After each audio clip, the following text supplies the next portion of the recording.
Hallo bei Ink Up Your Pen. Heute möchte ich euch eine weitere Neuerwerbung vorstellen. Und zwar handelt es sich heute um einen recht alten Füllfederhalter, und zwar um einen aus dem Jahre 1932. Es ist der Parker Parco. Ich kann ihn euch hier schon mal zeigen. So sieht er aus, der Füllfederhalter. Und wie immer werde ich euch den Füllfederhalter beschreiben. Dann werden wir Maß und Gewicht machen. Danach machen wir die Schreibprobe. Dann sage ich euch, was mir gut gefällt, was mir weniger gut gefällt. Und zum Schluss ziehen wir ein kurzes Resümee und ich sage euch, wenn ich ihn mir wiederholen würde, wo man denn danach suchen könnte und zu welchem Preis man ihn denn bekommen könnte. Dann bis gleich. So sieht er aus, der Parker Parco aus dem Jahr 1932.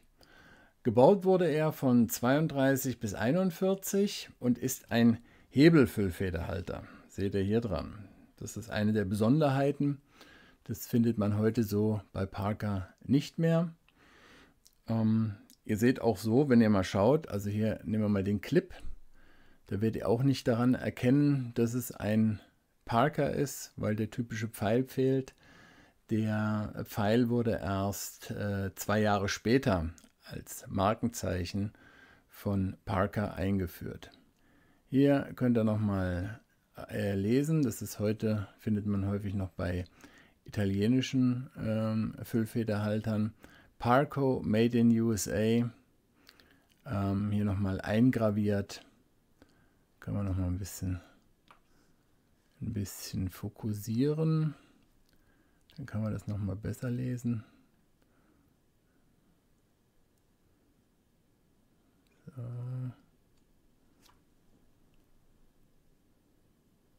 Parker Pen.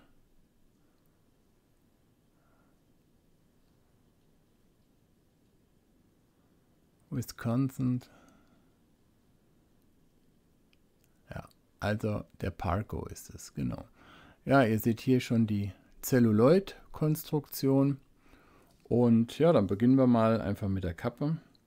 Hier 2 schöne goldene Abschlussringe oben und unten am Kappenkopf.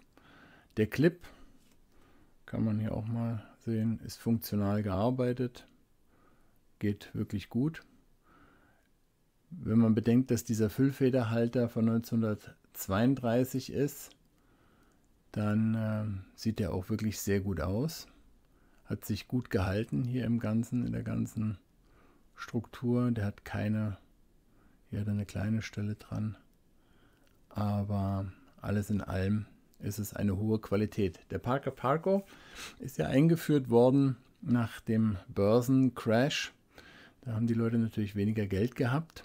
Und Parker hat sich überlegt, dass man neben dem Duofold auch günstige Varianten anbieten muss. Und eine davon, oder die erste, die sie in dieser Richtung gemacht haben, war eben der Parker Parco. Ja, ist ein Zelluloidkörper. Und wie gesagt, die Kappe haben wir jetzt beschrieben. Achso, wir können mal gucken, wie lange man drehen muss, damit er aufgeht. Also hier ist ungefähr einmal, etwas mehr als einmal, und dann geht die Kappe ab. Können wir nochmal reingucken. Zelluloidkörper.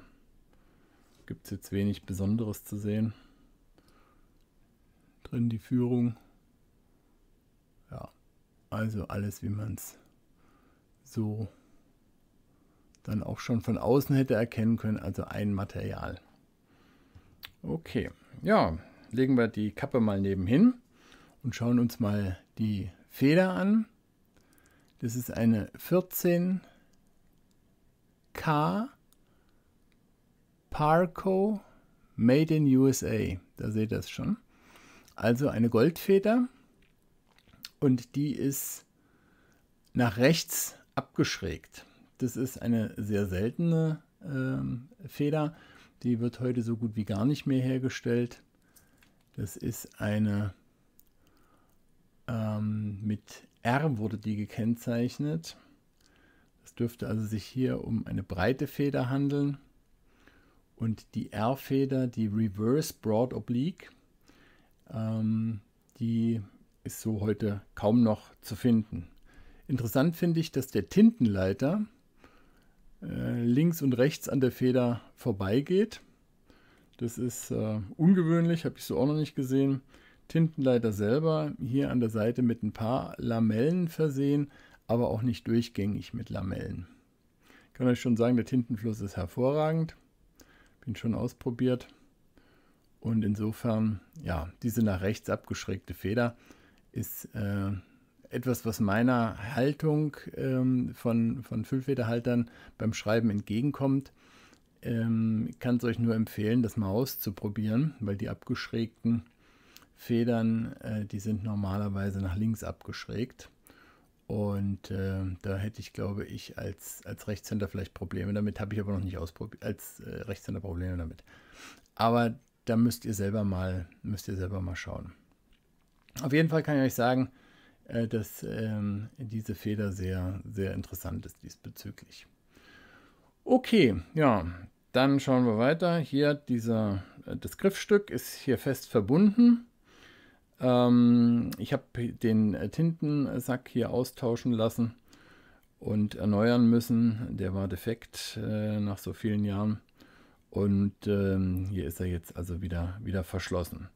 Ja, dann hatte ich hier schon euch das gezeigt. Das ist ein Lever Filler, also ein Hebelfüller.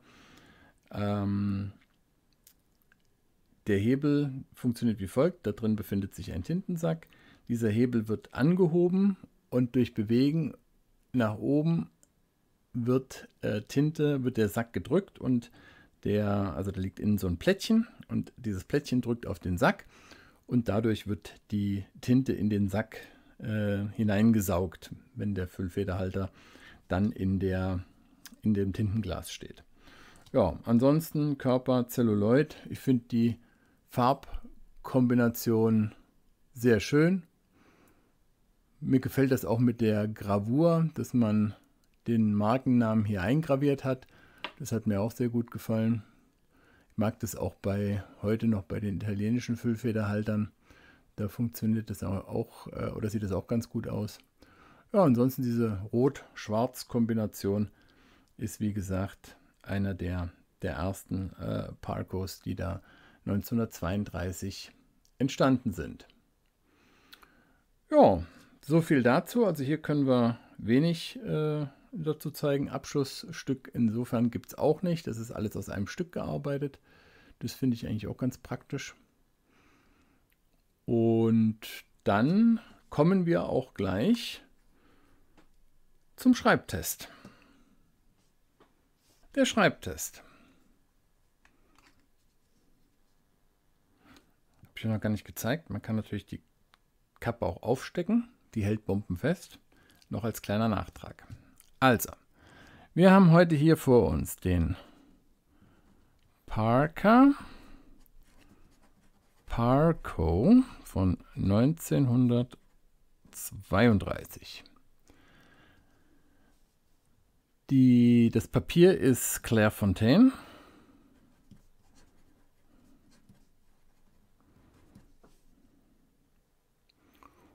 Und, DCP, 160 Gramm natürlich.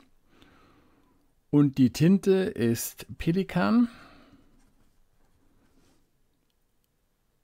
4001 Königsblau. Ich habe mich hier für eine unkomplizierte Tinte entschieden, da ich den Füllfederhalter da nicht irgendwie beschädigen möchte. Mit einer komplizierteren Tinte, die dann vielleicht irgendwie etwas verstopft. Okay, was ich euch vergessen habe zu sagen, sind die Maße und das Gewicht. Also so, wie ihr ihn jetzt hier vor euch seht, misst er 14,4 cm und ohne Kappe misst er 11,1 cm und im geschlossenen Zustand, also mit aufgeschraubter Kappe, sind es 12,3 cm. Befüllt mit Tinte wiegt er 15,9 Gramm. So, dann kommen wir jetzt zum Schreibtest und wie immer könnt ihr vergleichen, wie der Füllfederhalter hier übers Papier gleitet.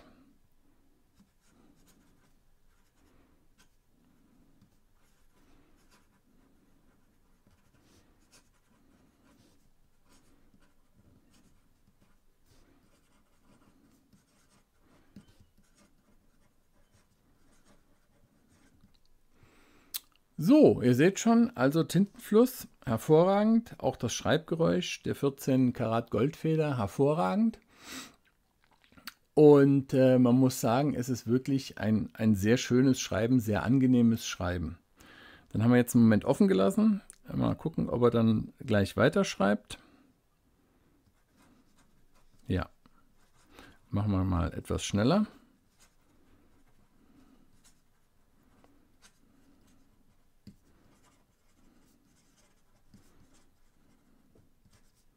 Ihr seht auch hier, der Füllfederhalter hat keinerlei Schwierigkeiten, hier mit dem Tintenfluss nachzukommen. Ein ganz hervorragendes Schreibgefühl.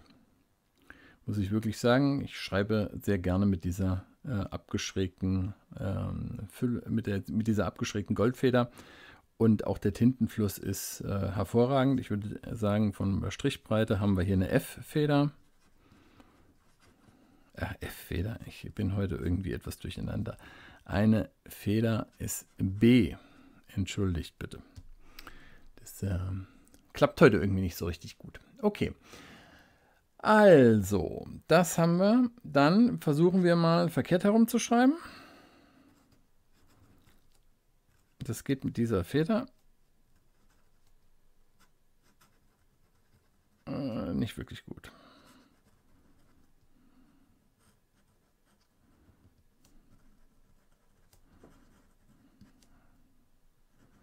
Tja, vielleicht finde ich noch mal eine Stelle. So muss man die halten. Also, ihr seht schon, es ist nicht wirklich schön und man braucht es nicht wirklich. Aber dafür werden die Füllfederhalter ja auch nicht konzipiert. Dann schauen wir mal, ob wir noch ein bisschen Variation hineinbringen.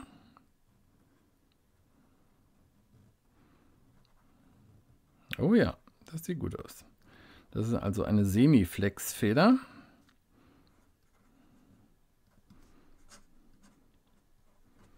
Mit der ist übrigens auch der Nachfolger des Parco, der Parkett, ausgestattet. Den stelle ich euch noch in einem anderen Video vor. Das sieht hier schon sehr gut aus, wenn ihr das seht und das seht. Das ist also eine wunderbare Geschichte. Okay, dann haben wir das insoweit erstmal gesehen. Hier gab es bis auf das Schreiben verkehrt herum keinerlei Aussetzer, keinerlei Probleme. Und dann sage ich euch als nächstes, was mir gut gefällt und was mir weniger gut gefällt am Parco von 1932.